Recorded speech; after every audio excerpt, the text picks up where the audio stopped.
Let me show you what turned my life every way but loose. Mr. Schoaf dropped this idea on me, changed me completely. Setting goals. Here's what can easily happen if you don't set goals. It's easy to let life deteriorate into making a living instead of designing a life. And we all have a choice. Make a living or design a life. It's easy to get trapped by economic necessity and settle for existence rather than substance. That's easy. But the best advice I can give you on how to break out of that trap is to learn how to set goals. Mr. Schoaf put it to me this way. He said, Jim, if you had enough reasons, you could do the most incredible things. I never forgot how he put that. If you have enough reasons. See, reasons will change your whole life. Mr. Schoaf said to me, he said, Mr. Rohn, I think you've got plenty of intelligence, you've got plenty of talent, you've got plenty of ability. Probably what you lack is plenty of reasons. He said, I don't think your current bank balance is a true indication of your level of intelligence. I was happy to hear that. He said, I think you're much smarter than your present bank balance indicates. And that turned out to be true. I was much smarter. But of course my first question was, well then why isn't it bigger? And he said, you don't have enough reasons. You've got enough intelligence, but not enough reasons. So see, reasons can change your life. Here's what else I found out. Reasons come first, answers come second. You don't get the answers to do well till you get the reasons. Life has a mysterious way of hanging on to all the answers and only gives them up to the people that are inspired by reasons. So reasons make the difference in how your life works out. Now, what are some of the reasons for doing well? Let's go through a quick list called Reasons for Doing Well. First is personal reasons. Some people do well for recognition. Some people do well for respect. Some people do well for the way it makes them feel. They love the feeling of being a winner. Those are good reasons. I have some millionaire friends that keep working 10, 12 hours a day, making more millions. And it's not because they need the money. It's because they need the joy and the satisfaction and the pleasure that comes from being a constant winner. And see, it's not just the money anyway. It's the journey, not the money. Once in a while somebody says to me, boy, if I had $1 million, I'd never work another day in my life. That's probably why the good Lord sees to it they don't get their million, right? They'd quit. They'd quit. Okay. Next is family reasons. Some people do extremely well for other people, and that's powerful. Human beings can greatly affect each other. Sometimes we will do things for somebody else we will not do for ourselves. We're made that way. I met a man one time who said, Mr. Rohn, to do all the things I want to do with my family around the world, he said, I got to have at least $250,000 a year. I thought, incredible. Could a guy's family affect him that much? And the answer is, of course. How fortunate are the people that find themselves greatly affected by somebody for personal achievement. And we are affected. The writer of a recent song said, if not for you, the winter would hold no spring, couldn't hear a robin sing. I just wouldn't have a clue if not for you. So we can be affected. That might be one of the most stimulating reasons to do well, finding somebody. Next is benevolence. Some people are turned on by sharing. And sharing can be one of the biggest turn-ons to do well. Some people do extremely well, gathering up resources, and then they divide them all up, sponsor all kinds of things. Sharing. When Andrew Carnegie died, the wee little Scotsman that built the big steel industry, when he died, they opened up his desk, and in one of the desk drawers, they found a slip of paper. On that piece of paper, Mr. Carnegie had written his goal for his life, and he wrote it when he was in his 20s. And on that piece of paper, it said, I'm going to spend the first half of my life accumulating money. I'm going to spend the last half of my life giving it all away. What a goal. He got so inspired by that goal that the first half of his life, he accumulated $450 million. And the last half of his life, he gave it all away. Good question tonight. What's got you turned on? What's got you bombed out of sight to get up early and stay up late and hit it all day? Next question. What's got you turned off?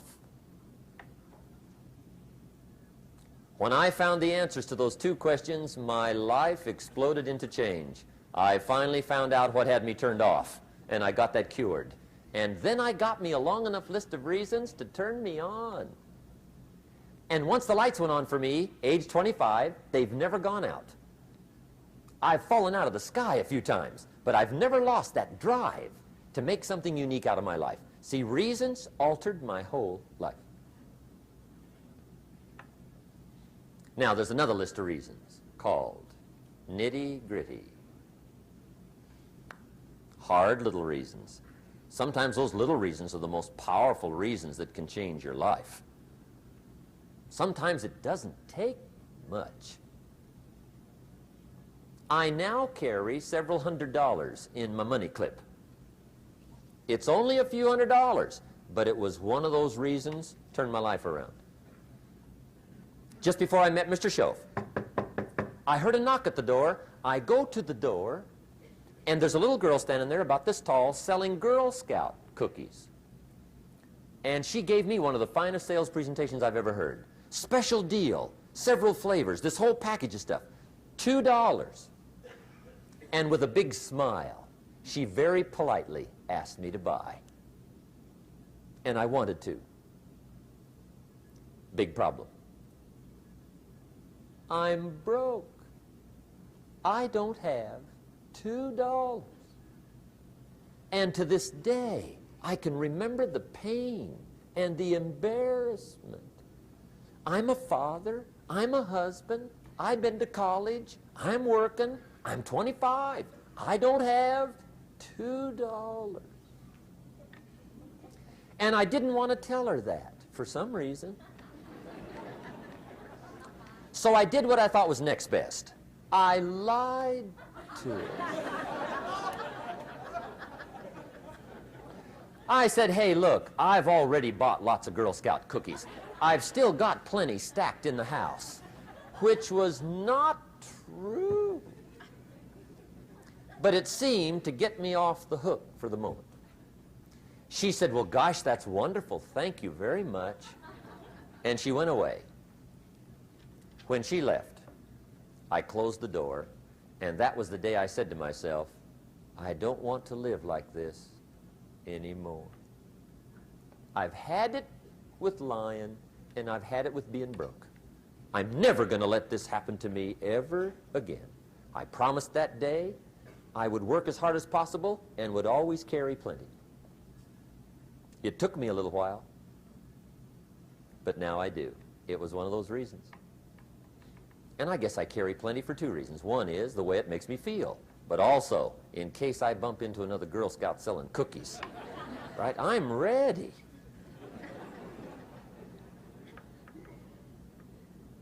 I walked out of the Bank of America one time up in Saratoga, California, where I used to live. Two little girls selling candy right outside the bank.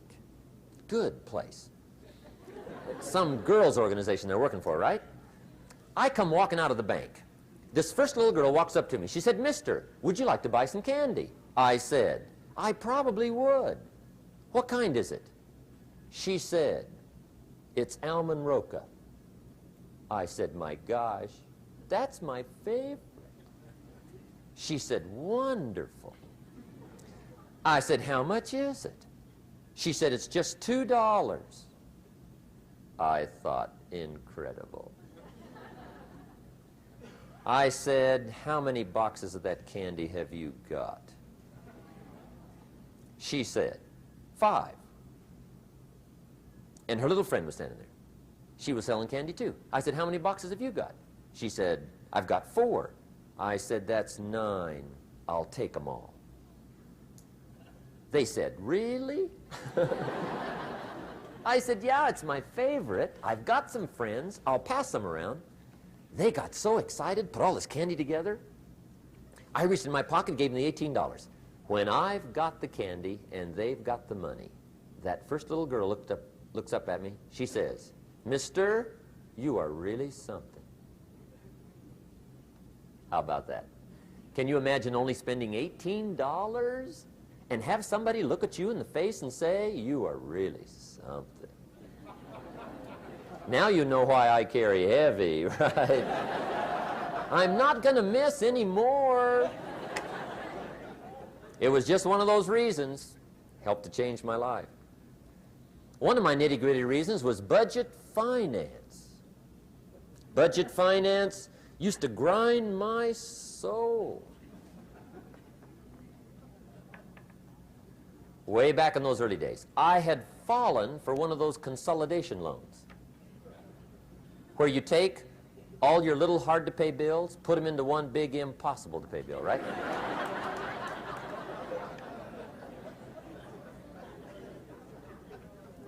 I would get 4 or 5 payments behind. This one guy used to call me day and night. I don't think they're allowed to do that anymore. Harassed me. Threatened to run me in front of the judge. Threatened to ruin my credit. Threatened to embarrass my family. One day he said, "We're going to come get your car, drag it rear end up down the street in front of your neighbors." The guy even called me a flake. And back in those days, I'm broke, I'm pitiful, there's nothing I can do about it. But I never forgot how the guy treated me. And when I met Mr. Schoaf and I got my life straightened out and the money started to flow, that was one of my first projects, budget finance. I poured it on day and night. I finally put all the money together I owed him, which was considerable. I picked a day for the payoff. And when the payoff day came, I put the money in small bills in a big briefcase. And I walked into the budget finance office on Wilshire Boulevard in Los Angeles. The guy who harassed me so often, his desk was about 3 back. I walked right up to his desk, startled him. He wondered what I was doing there. It was the first time I'd been there since I'd borrowed the money, right? Without saying a word, I opened up this briefcase, dumped this pile of money all over his desk. I said, "Count it. It's all there. I will never be back." And I turned around and stormed out. Now, that might not be noble, but if you haven't tried it, you've got to one time.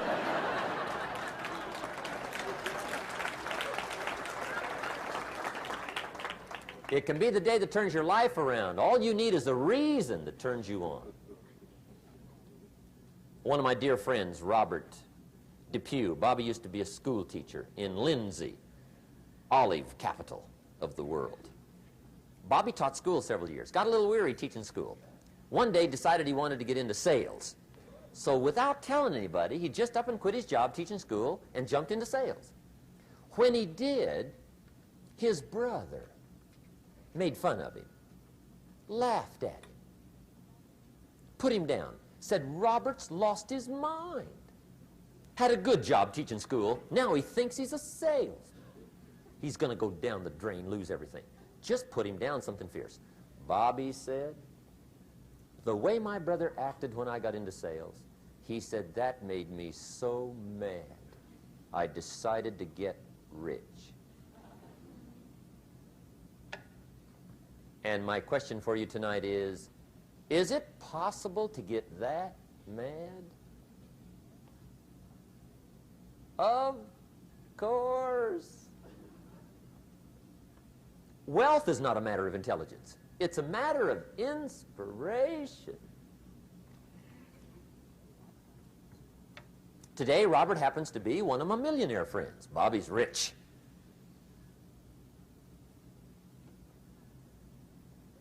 Frank Sinatra said one time, the best revenge is massive success. Hey, get you a long enough list of reasons so that after tonight you never lack for inspiration. You might not have all the answers right away, but you can get the answers if you can get the reasons.